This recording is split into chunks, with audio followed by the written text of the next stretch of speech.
Merci, chers collègues. La parole est à Madame Josette Manin pour le groupe socialiste et apparenté.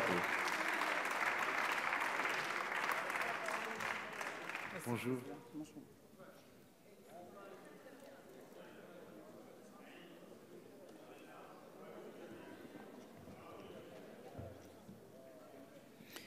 Monsieur le Président, Monsieur le Premier ministre, chers collègues, nous débattons depuis 15 heures de la fiscalité écologique et de ses conséquences sur le pouvoir d'achat.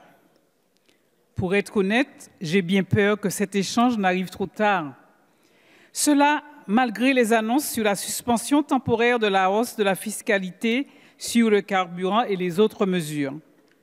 Trop tard, alors que, dès le début, le groupe socialiste et apparenté avait proposé un moratoire sur les hausses des taxes.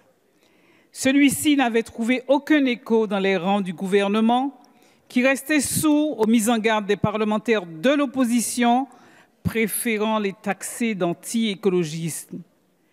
Nul sur ces bancs ne saurait être accusé de remettre en cause la question de l'urgence d'une transition écologique, énergétique et sociale. D'autant que c'est une ultramarine qui vous le dit et dont le territoire et bien d'autres autour souffrent de la pollution par la chlordécone, de la prolifération récurrente des algues sargasses et bientôt de la hausse du niveau de la mer. Nous savons tous qu'il est impératif de repenser nos modes de production agricoles et énergétiques pour les rendre plus respectueuses de l'humain et des biodiversités. Cependant, à l'instar de la plupart de vos politiques libérales, la transition que vous prônez se fait de manière brutale et toujours à marche forcée. Elle est tout sauf solidaire et frappe fortement les petits salaires, les petites retraites et les territoires les plus endettés.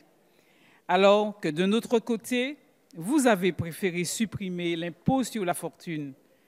N'aurait-il pas mieux valu introduire une fiscalité énergétique qui aurait également mis à contribution les grosses fortunes et les industries les plus polluantes, plutôt que ceux qui ont du mal à tenir la fin du mois? Ce que demandent les Français, et bien évidemment les manifestants, conscients de l'état de la planète qu'ils laisseront à leurs enfants, c'est plus d'égalité, de solidarité et de justice dans l'effort pour lutter contre les problèmes environnementaux. Il y a 3 semaines, le gouvernement aurait pu choisir de faire avancer l'intérêt général plutôt que l'exaspération générale. Aujourd'hui, votre seul objectif est d'étouffer une crise politique et sociale majeure. Malheureusement, il aura fallu le bruit assourdissant des sirènes pour que le pouvoir en place entende enfin son peuple. Mais comment ne pas entendre la grogne qui se faisait écho depuis des mois alors que les parlementaires ne cessaient de tirer la sonnette d'alarme? Alarme qui a commencé dans les Outre-mer. Aujourd'hui, l'Hexagone a rejoint nos territoires dans la lutte pour l'égalité et la dignité. Alors que les ultramarins souffrent depuis plus de 30 ans, c'est aujourd'hui toutes les régions de France qui sont asphyxiées par cette politique.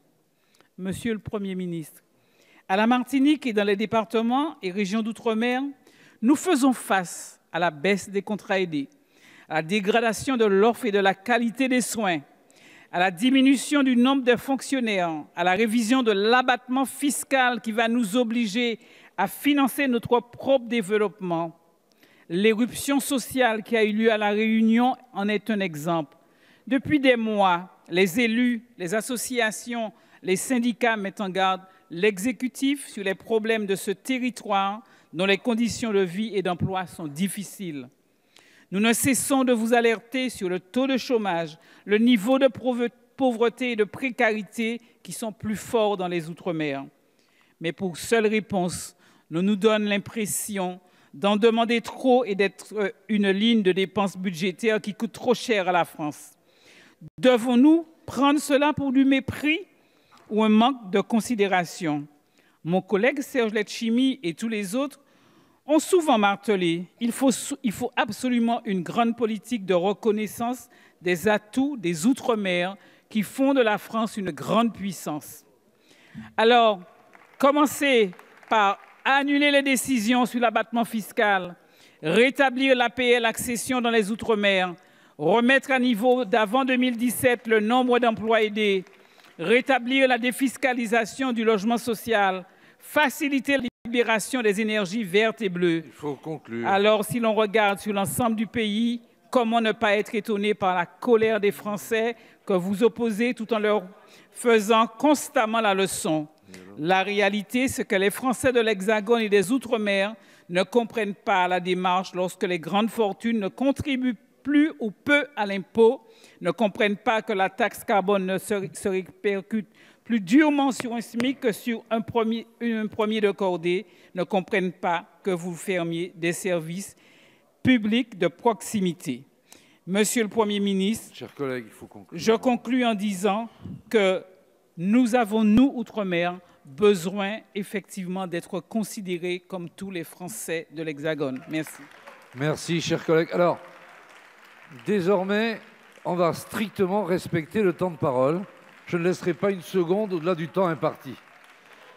Tout le monde a pu s'exprimer, tous les groupes. Donc là, maintenant, on va être très strict sur le temps.